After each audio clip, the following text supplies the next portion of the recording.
सभी विद्यार्थियों को नमस्ते। विद्यार्थियों, आज हम NIOS कक्षा 10 का जो गृह विज्ञान विषय है उसका चैप्टर नंबर 17 है सेकंड बुक से जीवन का शुभारंभ। इस पाठ को मैंने विस्तार से यूट्यूब चैनल पर पढ़ाया हुआ है, तो आप प्लेलिस्ट में जाके इस पाठ को वहाँ से पढ़ भी सकते हो और साथ में अपने पाठ्य पुस्तक से भी पढ़ सकते हो। क्योंकि प्रश्न उत्तर पढ़ने से पहले या इसको याद करने से पहले आपको पाठ को पढ़ना जरूरी होता है, ताकि प्रश्न के उत्तर आपको आराम से समझ में आ जाए और आपको याद भी हो जाए। तो अब हम प्रश्न के उत्तर देखना शुरू करते हैं। पहला है पाठगत प्रश्न 17.1। तो यहाँ मैंने आपके पाठ के प्रश्न भी लिए हैं, साथ में कुछ अन्य जो महत्वपूर्ण प्रश्न हैं जो बोर्ड में आए हुए हैं या आने वाले हो सकते हैं वो भी मैंने लिए हैं। पहला है उपयुक्त विकल्प से रिक्त स्थान भरें। तो इसमें पहले प्रश्न का ही पहला है, निषेचित अंडे को खाली स्थान भी कहते हैं। निषेचित अंडे को क्या कहते हैं? तो इसका आंसर आएगा जाइगोट। अगला है दूसरा, जाइगोट स्वयं ही किसकी भित्ति से चिपक जाता है? तो इसका आंसर है गर्भाशय, यानी जाइगोट स्वयं ही गर्भाशय की भित्ति से चिपक जाता है। तीसरा है गर्भाशय के दौरान महिला को क्या करना चाहिए? तो गर्भाशय के दौरान महिला को पोषक आहार का सेवन करना चाहिए। दूसरा प्रश्न है, एक महिला के प्रसव की संभावित तिथि का परिकलन कीजिए जिसकी अंतिम रजोधर्म अवधि 15 से 19 जून 2009 है। तो इसका आंसर आएगा 20 मार्च 2010। इसकी परिकल्पना या परिकलन कैसे करते हैं? संभावित जो उसकी प्रसव की अवधि के लिए महिला की कि जो अंतिम रजोधर्म का जो प्रथम दिन होता है, अंतिम रजोधर्म का प्रथम दिन प्लस 9 महीना प्लस 7 दिन, तो इसी तरह से हम महिला की जो प्रसव की संभावित तिथि को जान सकते हैं। 20 वर्ष की आयु में, यानी तीसरा प्रश्न है कि 20 वर्ष की आयु से पूर्व एक शिशु को जन्म देने के क्या संभावित बुरे परिणाम हो सकते हैं? अगर महिला की आयु 20 वर्ष नहीं है, उससे पहले वो शिशु को जन्म देती है, तो क्या क्या दुष्परिणाम हो गए? तो इसका उत्तर है कि कुप्रभाव क्या हो गए कि प्रसव के दौरान जटिलता, शारीरिक मानसिक रूप से अशक्त शिशु का जन्म, माँ तथा शिशु के जीवन को खतरा या गर्भपात, ये कार्य हो सकता है। तो ये समस्या उसके साथ उत्पन्न हो सकती है। अगला प्रश्न चौथा है, नीचे कुछ महिलाओं के संबंध में विवरण दिए गए हैं, इनमें से कौन सी महिलाएं गर्भवती है और कौन सी नहीं? तो अपन देखेंगे कि कौन सी महिला गर्भवती और कौन सी नहीं। तो उसके कुछ लक्षण दे रखे होंगे गर्भवती महिला के। तो आंसर है पहला है क मेरी को परफ्यूम, दाल तथा गंध युक्त तत्वों से मितली आने लगती। मितली यानी कि उल्टी ये सब करने लग जाता है। ठीक है, तो इसका आंसर है कि यह गर्भवती है। तो मेरी क्या है? गर्भवती। ख है मीना का विवाह अक्टूबर में हुआ और नवंबर में उसके रजोधर्म बंद हो गए, यानी मासिक धर्म, रजोधर्म यानी मासिक धर्म उसका बंद हो गया। तो इसका मतलब है कि मीना भी क्या है? गर्भवती है। ग है शीला को रात की अच्छी नींद के पश्चात उठने में डर लगता है, क्योंकि जैसे ही वह अपने दांतों को ब्रश करती है उसे उल्टी हो जाती है। तो इसका मतलब शीला भी क्या है? गर्भवती है। घ है रानी रात को सोने से पूर्व में मूत्र विसर्जन के लिए जाती है, किंतु इन दिनों उसे कई बार जाना पड़ रहा है, यानी उसको बाथरूम करने के लिए कई बार जाना पड़ता है। तो ये भी क्या है? रानी भी क्या है? गर्भवती है। ण है वीणा को पहले की तुलना में अब बड़े ब्रा की आवश्यकता हो रही है। तो इसका मतलब वीणा भी क्या है? गर्भवती है। च समीरा की माँ को चिंता हो रही है क्योंकि इन दिनों उसे बार बार भूख लगने लगी है। तो इसका मतलब समीरा भी क्या है? कि ये भी गर्भवती है। छ जसविंदर को प्रत्येक 28 दिन के पश्चात रजोधर्म हो रहा है। तो इसका मतलब जसविंदर जो है वो गर्भवती नहीं है। तो इसका उत्तर हम देखेंगे कि मेरी, मीना, शीला, रानी, वीना, समीरा ये गर्भवती है और जसविंदर गर्भवती नहीं है। अब है पाठगत प्रश्न 17.2। एक कारण बताइए कि गर्भवती महिला को निम्नलिखित कार्य क्यों करने चाहिए। तो कुछ पूछा गया है, हमें उसका कारण बताना है कि वो कार्य क्यों करना चाहिए। तो क है प्रातःकाल बिस्तर छोड़ने से पूर्व कुछ खाना। तो इसका उत्तर है कि प्रातः तबीयत खराब होने से बचने के लिए गर्भवती महिला को बिस्तर छोड़ने से पहले कुछ खाना चाहिए। ख है मसालेदार व तले हुए भोजन से बचना। तो इसके लिए उत्तर है कि क्यों वो मसालेदार व तले हुए भोजन से बचें? ताकि एसिडिटी तथा गैस्ट्रिक की समस्या से बच सकें। ग है कम मात्रा में तथा बारंबार भोजन करना। तो उत्तर है हर्टबर्न, गैस्ट्रिक की समस्या, प्रातःकाल तबीयत खराब होने से बचने के लिए। घ है टिटनेस का टीका लगाना। तो उत्तर है प्रसव के दौरान संक्रमण से बचने के लिए टिटनेस का टीका लगाना जरूरी है। अण है अपनी सामान्य दिनचर्या के कार्य करना। तो उत्तर है तंदुरुस्त तथा चुस्त बने रहने के लिए उसको हमेशा सामान्य दिनचर्या के कार्य गर्भवती महिला को करना चाहिए। चाहे नियमित अंतराल पर अपना वजन करना या कराना। तो यह जांच करने के लिए कि भ्रूण का उचित विकास हो रहा है या नहीं। दूसरा प्रश्न है निम्नलिखित स्थितियों का अवलोकन करें तथा उपयुक्त उत्तर दें। तो उसमें क्या है? आप एक बस में यात्रा कर रहे हैं और भाग्यशाली हैं कि आपको बस में सीट मिल गई, क्योंकि आपकी यात्रा 1 घंटे से अधिक की है। अगले स्टॉप पर एक गर्भवती महिला बस में चढ़ती है। क्या आप उसे नज़रअंदाज करेंगे या उसे सीट दे देंगे?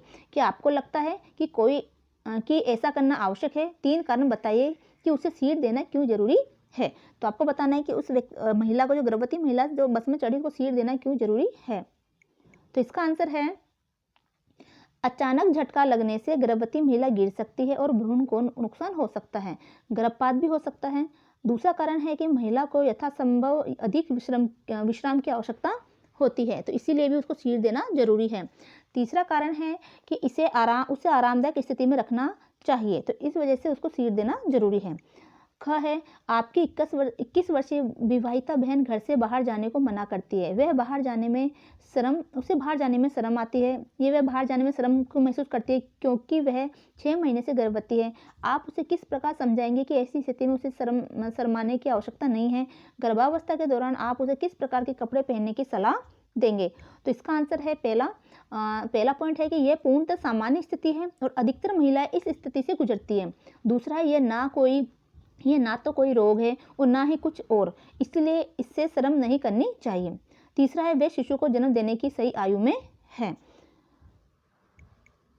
संतुष्टि कपड़े, यानी कि उसको कपड़े कैसे पहनने चाहिए, तो कुछ ढीले कुर्ते, सलवार और ट्राउजर, साड़ी पहनी जा सकती है। कपड़ों से महिला के पेट पर अवांछित दबाव नहीं पड़ना चाहिए और वह स्वच्छंद रूप से इधर उधर घूम सकती है।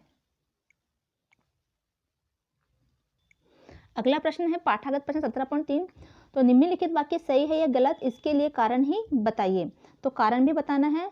पहला है, नवजात शिशु की नाल को सूखने के लिए खुला छोड़ा जाना चाहिए, क्योंकि इसका उत्तर है कि यह बात सही कही गई है कि उसकी नाल को खुला छोड़ा जाना है, क्योंकि यदि नाल टिकी रहेगी तो वह जल्दी सूखेगी नहीं, और ढकी रहेगी, सॉरी यहाँ पर नाल क्या है, अगर ढकी रहेगी तो जल्दी नहीं सूखेगी, उससे संक्रमण की संभावना बढ़ जाएगी। सेकंड है, कोलेस्ट्रॉम शिशु के लिए अच्छा होता है, क्योंकि उत्तर है सही। कोलेस्ट्रॉम प्रतिरक्षण प्रदान करता है और यह अत्यंत पोषक भी होता है। तीसरा है, शिशु को जन्म के पहले कुछ दिनों तक माँ का दूध नहीं पिलाना चाहिए, क्योंकि तो ये बात गलत कही गई है। शिशु के जन्म के 1 घंटे के पश्चात बच्चे को माँ का स्तनपान कराना चाहिए, ताकि बच्चे को कोलेस्ट्रॉम का लाभ प्राप्त हो सके। चौथा है, माँ का दूध पीने वाले शिशु अधिक स्वस्थ तथा ताकतवर होते हैं, क्योंकि उत्तर है सही। माँ का दूध पोषण की दृष्टि से प्राप्त होता है, संक्रमण से बचाता है, प्रतिरक्षण को बढ़ाता है तथा माँ और शिशु के बीच जुड़ाव का संबंध स्थापित करता है और इस प्रकार शिशु को अधिक स्वस्थ और मजबूत बनाता है।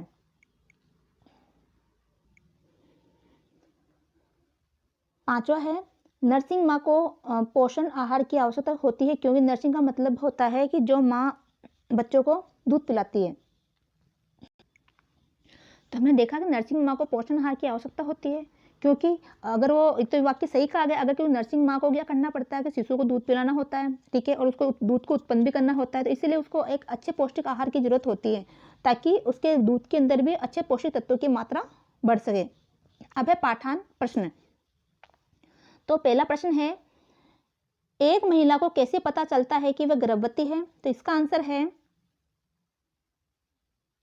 उत्तर, महिला को गर्भवती होने की प्रथम पहचान उसका मासिक धर्म बंद हो जाना है, तत्पश्चात प्रातःकाल तबीयत खराब रहती है, मितली आने लगती है, पेशाब की आवृत्ति बढ़ जाती है, बार बार उसको पेशाब लगता है, वृक्षों का आकार में परिवर्तन होने लगता है, वे बढ़ जाते हैं, वे ज़्यादा नरम हो जाते हैं, विशेष प्रकार के भोजन जैसे मीठा या मसालेदार भोजन खाने की इच्छा विकसित हो जाती है। प्रश्न संख्या 2, आपको क्या लगता है कि जनन तंत्र की परिपक्वता से पूर्व महिला के गर्भवती होने से क्या परिणाम हो सकते हैं। तो उत्तर है, जनन तंत्र की परिपक्वता से पूर्व महिला के गर्भवती होने की स्थिति में शारीरिक व मानसिक रूप से कमजोर शिशु का जन्म व शिशु के जीवन को जोखिम में डाल सकता है तथा गर्भपात का खतरा भी पैदा हो सकता है। तो अगर महिला की उम्र सही नहीं है और उससे पहले वो प्रेग्नेंट होती है, गर्भवती होती है, तो ऐसी स्थिति में वो जो माँ है वो शारीरिक रूप से भी अक्षम होती है और साथ में एक शारीरिक व मानसिक रूप से कमजोर शिशु को जन्म देती है, साथ में ही अपने और शिशु के दोनों के जीवन को खतरे में डालती है और गर्भपात का खतरा भी हो सकता है। प्रश्न संख्या 3 है, गर्भावस्था के पहले से तीसरे तिमाही यानी गर्भावस्था के पहले से तीसरी तिमाही तक भ्रूण के विकास का अवलोकन करें। तो उत्तर है, इस तिमाही का आरंभ निषेचन से होता है। निषेचित अंडा जो एकल कोशिका है विभाजित होना आरंभ करता है। कोशिकाओं की गोले के रूप में यह गर्भाशय भित्ति से जुड़ जाता है और तत्पश्चात विकसित होकर भ्रूण को जन्म देता है। 3 महीनों की समाप्ति पर शिशु के हृदय में फेफड़े विकसित होते हैं तथा भ्रूण अब गर्भ कहलाता है। दूसरी तिमाही में गर्भ का आकार तेजी से बढ़ता है, मस्तिष्क का विकास होता है, शिशु की हलचल को मां महसूस करती है। तीसरी तिमाही में गर्भ के आकार में निरंतर वृद्धि होती है, श्वसन प्रक्रिया तथा शरीर के तापमान में परिवर्तन आरंभ हो जाता है। प्रसव पूर्व विकास के 8वें महीने में भ्रूण के गर्भाशय के बाहर जीवन हेतु तैयार हो जाता है। तीसरी तिमाही यानी कि 9 महीने को कितनी तिमाही में बांटा गया है? 3 तिमाही में बांटा गया है, यानी 3-3 करके यह कहलाती है 3 तिमाही। ठीक है, तो हर तिमाही के बारे में यहाँ पर बताया गया है। प्रश्न संख्या 4 है, ऐसी 4 बातों की सूची बनाइए जिससे सुनिश्चित करके एक महिला तथा उसका परिवार स्वच्छ तथा खुशहाल बच्चे को जन्म दे सकता है। तो पहला है जांच। तो सर्वप्रथम सभी गर्भवती महिलाओं के लिए अत्यंत आवश्यक है कि उचित चिकित्सा जांच के लिए नियमित रूप से डॉक्टर के पास जाए। यदि क्षेत्र में डॉक्टर ना हो तो एक प्रशिक्षित मिडवाइफ से परामर्श लें। दूसरा है पोषण। एक गर्भवती महिला को संतुलित तथा व पौष्टिक भोजन लेना आवश्यक है, जैसे अनाज व दालें, हरे पत्तेदार सब्जियां, फल, अंडे, गुड़ आदि आयरन युक्त भोजन दें जिससे एनीमिया से बचा जा सके। तीसरा है वजन। भ्रूण के विकास के साथ साथ गर्भवती महिला का वजन भी बढ़ता है और जो कि स्वस्थ शिशु के विकास को दर्शाता है। अतः समय समय पर वजन का मापन करवाना अत्यंत आवश्यक है। चौथा है व्यायाम तथा आराम। गर्भवती महिला को सक्रिय बने रहने हेतु सामान्य कार्य करते रहना चाहिए तथा भारी वस्तुएं नहीं उठानी चाहिए। साथ ही उसे पर्याप्त मात्रा में आराम भी करना चाहिए, क्योंकि ऐसी स्थिति में महिला जल्दी थक जाती है। उसे तनाव मुक्त भी रहना चाहिए जिससे वह स्वस्थ सुंदर शिशु को जन्म दे सके। प्रश्न संख्या 5 है, चौथी तिमाही से आप क्या समझते हैं? तो कुछ स्वास्थ्य विशेषज्ञ है प्रसव पश्चात अवधि को चौथी तिमाही कहते हैं, यानी कि प्रसव की अवधि कितनी होगी? 3 तिमाही होगी। 3-3 करके हम 9 महीने गिनते हैं। ठीक है, अब चौथी तिमाही में क्या होता है कि प्रसव के पश्चात भी, यानी 9 महीने के में बच्चा जन्म देता है तो 9 महीने के बाद भी अगले 3 महीने, इसको बोलते हैं चौथी तिमाही। इस तिमाही में क्या होता है कि उसको उतनी ही जो है माँ को उतनी ही सुरक्षा या देखभाल की आवश्यकता होती है जितनी कि 9 महीने के अंदर होती है। तो इन 3 महीनों को भी उन्होंने चौथी तिमाही में गिना है।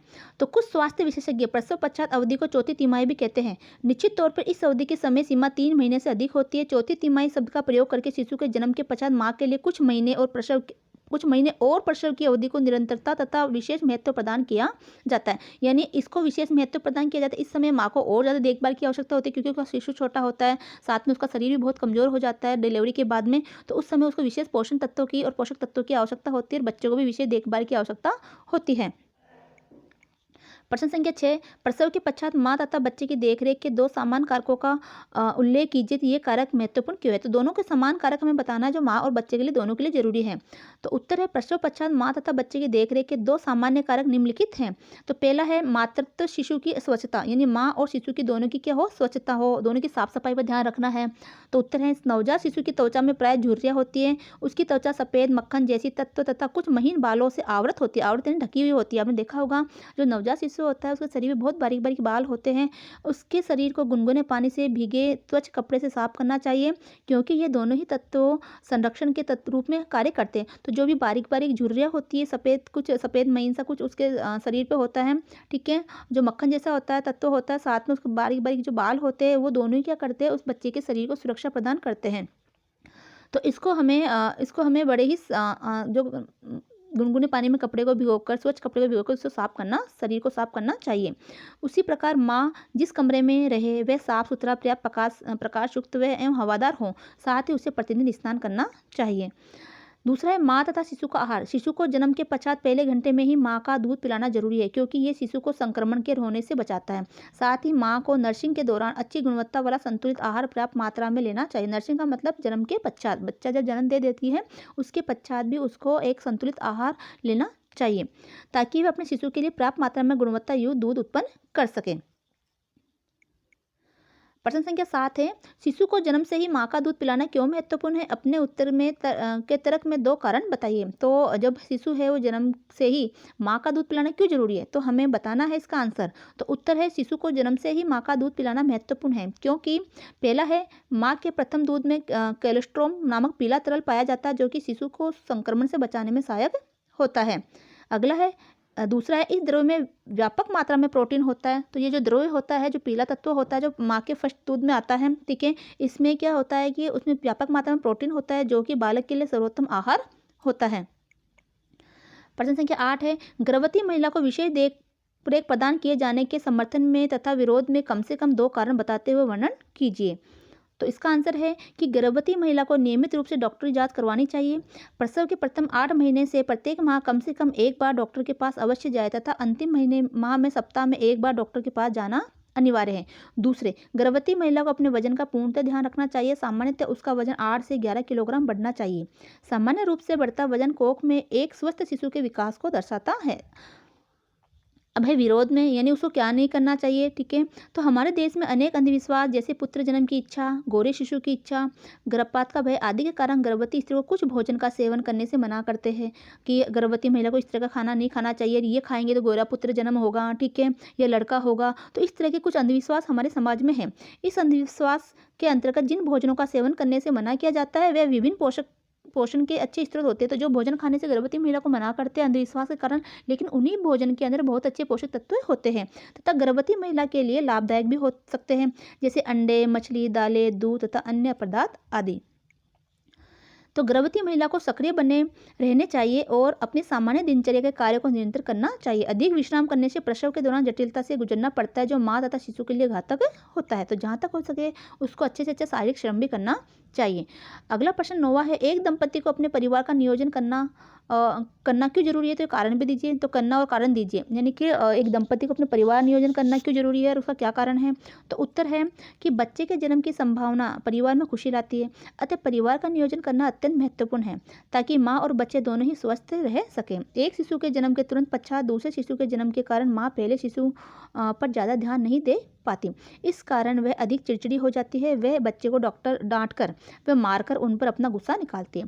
तो अगर बच्चे में गैप कम होगा, तो दोनों बच्चे छोटे छोटे हो गए, तो वो माँ को ज़्यादा परेशान करेंगे। तो ऐसी स्थिति में क्या है कि जब दूसरा बच्चा हो जाता है तो माँ पहले बच्चे पर ज़्यादा ध्यान नहीं दे पाती है और वो ज़्यादा माँ चिड़चिड़ी हो जाती है, और ऐसी स्थिति में वो बच्चे को डांट कर या मार कर उस पर अपना गुस्सा निकालती है, और जल्दी जल्दी गर्भधारण के कारण माँ का स्वास्थ्य भी प्रभावित होता है और बच्चे भी स्वयं को बहुत असुरक्षित व प्यार से वंचित महसूस करते हैं।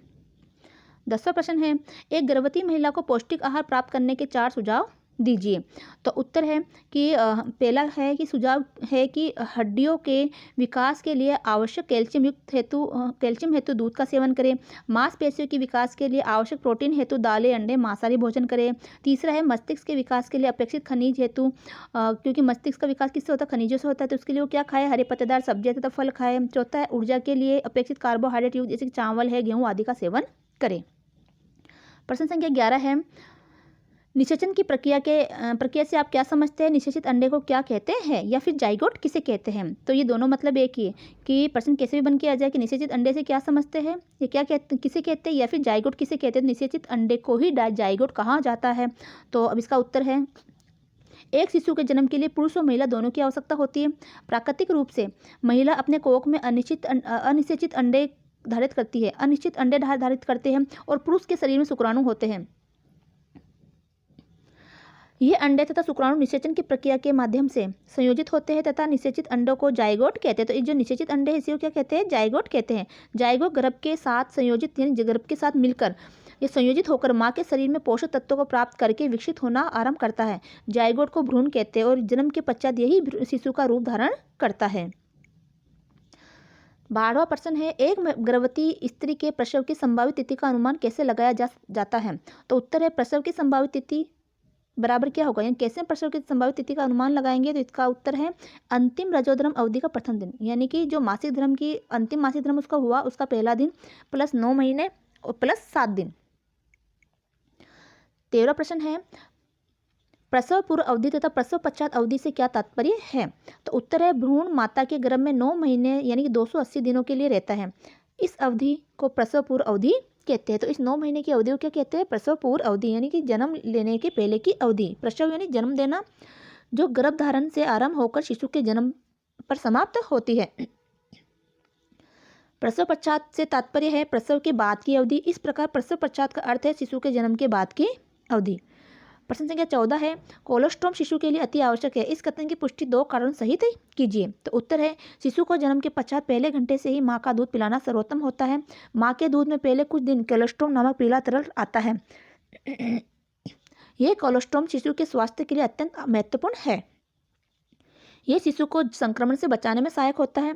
इस द्रव में व्यापक मात्रा में प्रोटीन भी होता है।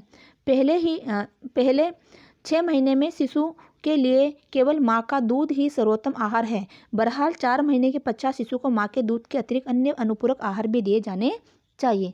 तो 6 महीने तक तो क्या है, माँ का दूध उसके लिए सर्वोत्तम आहार है, लेकिन फिर भी 4 महीने का जब शिशु हो जाता है तो उसको अन्य भी कुछ खाने के लिए देना चाहिए।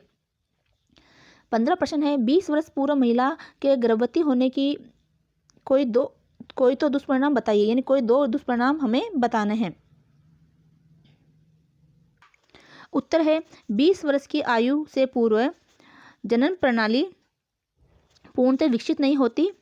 ऐसी स्थिति में शारीरिक व मानसिक रूप से कमजोर शिशु का जन्म माँ व शिशु के जीवन को जोखिम में डाल सकता है तथा गर्भपात का खतरा पैदा हो सकता है।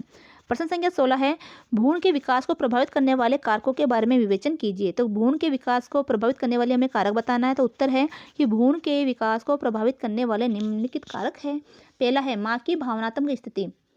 तो मानसिक रूप से स्वस्थ शिशु को जन्म देता है, अतः माँ को लंबे समय तक तनाव तथा दबाव की स्थिति में नहीं रहना चाहिए। माँ की उत्तेजना, निराशा, भय, दुख की भावनाएं से भ्रूण पर प्रभाव पड़ता है। दूसरा है माँ का आहार। माँ को पोषक आहार लेना चाहिए ताकि उसकी शिशु को विकसित होने के लिए उचित आहार प्राप्त हो सके। एक गर्भवती महिला के आहार में निम्नलिखित तत्व होना अनिवार्य है। पहला है कैल्शियम, जो दूध के सेवन से प्राप्त हो सकता है। क्यों लेते हैं? क्योंकि इससे हड्डियों का विकास होता है। दूसरा है प्रोटीन, जो दालें, अंडे, मांसाहारी भोजन से प्राप्त होता है। इससे क्या होता है? मांसपेशियों के विकास होता है। तीसरा है खनिज, जो पत्तेदार सब्जी और फल से प्राप्त होता है। इससे क्या होता है कि इससे मस्तिष्क का विकास होता है। कार्बोहाइड्रेट, ये चावल गेहूं से प्राप्त होता है, इससे ऊर्जा प्राप्त होती है। तो ऊर्जा के लिए ये आहार हमें लेना चाहिए। तीसरा है माँ की आयु। शिशु को जन्म देने वाली माँ की सही आयु 20 से 25 वर्ष होनी चाहिए, जिससे एक स्वस्थ शिशु का जन्म हो। 20 वर्ष से पूर्व जनन प्रणाली उचित विकसित नहीं होती। ऐसी स्थिति में गर्भपात का खतरा रहता है। वे एक कमजोर शिशु का जन्म वे शिशु के जीवन को जोखिम में डाल सकता है। चौथा है माँ द्वारा दवाइयों का सेवन। दवाइयाँ गर्भनाल से होते हुए शिशु के शरीर में प्रवेश कर जाती हैं, अतः गर्भवती स्त्री को डॉक्टर की सलाह से ही दवाई का सेवन करना चाहिए। पांचवा है भ्रूण को प्रभावित करने वाले रोग या कीटाणु। ठीक है, तो इसमें है कि गर्भावस्था के दौरान माँ को अत्यंत सावधान रहना चाहिए और संक्रमण रोगों से बचना चाहिए, क्योंकि ये कीटाणु पतली गर्भनाल की भित्ति से होते हुए भ्रूण तक पहुँच जाते हैं। छठा है नशीले पदार्थ, शराब, धूम्रपान। तो बीड़ी का धुआं, शराब या नशीले दवाओं के रासायनिक गर्भनाल के रास्ते से भ्रूण की रक्त नलिकाओं में पहुंचकर भ्रूण को भारी नुकसान पहुंचाते हैं। तो ये थे हमारे शिशु के जो है भ्रूण है उसको प्रभावित करने वाले कारक। तो उम्मीद है कि आपको वीडियो पसंद आया होगा और आपको क्वेश्चन आंसर समझ में आए होंगे। तो इससे पहले आप अपने पाठ्य पुस्तक से इस पाठ को जरूर पढ़ें, और या फिर इसी चैनल पर मैंने इस पाठ को पढ़ा भी रखा है, तो वहाँ भी जाके आप पढ़ सकते हो। मिलते हैं अगले वीडियो में, तब तक के लिए धन्यवाद।